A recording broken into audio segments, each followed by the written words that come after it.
Current affairs commentator Einar Tangen joins me now over Skype from Beijing. Einar, we have a lot to talk about. I'm so happy you can make time for us today. People talk a lot about Kabul and Saigon these days. Antony Blinken flat out rejected those parallels. He basically has said that the U.S. mission in Afghanistan has been a success. What do you make of that? Well, this is the old Capitol Hill double shuffle. I mean, quite frankly, when you have helicopters taking people off from roofs, you have lowered flags, you have complete chaos at the airports. I don't know how you can say that there's no reality to the comparison. The fact is that these two will be indelibly etched together as the U.S., another failed war by the U.S. Einar, the official estimate to train Afghan forces is $88 billion. Those Afghan security forces, they had training. They had modern and more advanced weaponry. And yet the Taliban was able to defeat them in a blitz over the course of a week. Why is that?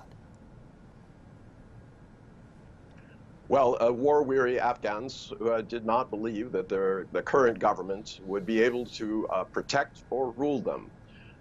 This was a massive mistake, akin to saying that there were weapons of mass destruction in Iraq.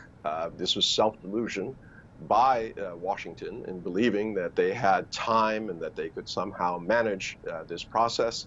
But the fact is, the Afghan people have spoken in loud words. These capitals were handed over, most of them without a fight. In fact, the joke is currently, it seems that the change of government in Afghanistan was more peaceful than that in the United States. Einar, how would you describe the sentiment in America right now towards this ending to a 20-year war, especially for the veterans and families of fallen soldiers who served in the foreign forces in Afghanistan, who may be doubting what do 20 years of war and sacrifices of lives all mean if this is how we end?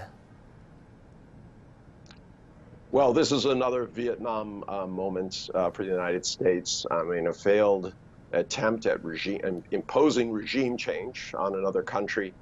These servicemen already had their doubts about what could be accomplished in this country, in Afghanistan, before. Now they will be humiliated. The terrible thing is, those who advocated for this war, which cost trillions of dollars, thousands of U.S. lives, hundreds of thousands of Afghan lives, hundreds of thousands more of injured, and millions displaced, they will soon forget or try to cover up their involvement. Those who participated and then had to live with it, through it, they will not. This is a humiliating end on multiple levels, but to think what could happen on Afghan soil in the future is scary. U.S. allies, such as those in the UK, are launching criticisms of America's pullout. Defense Minister Ben Wallace said in an interview with Sky News on Friday that Afghanistan will become a breeding ground for terrorist groups like Al-Qaeda. Einar, how will America's decision to withdraw play out on the world stage?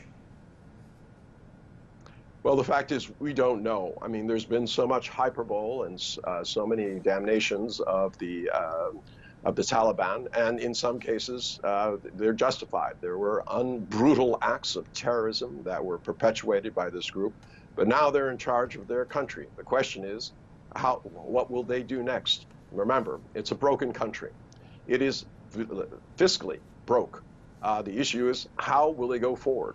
Everyone is concerned, its neighbors included, that the U.S. dumped a broken country on their doorstep and is waiting for this to become an issue for all of the stands and China and Russia.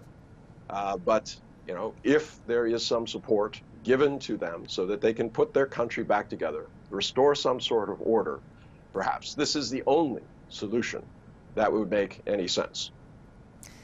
Independent current affairs commentator Einar Tangen. Einar, appreciate your time and your analysis.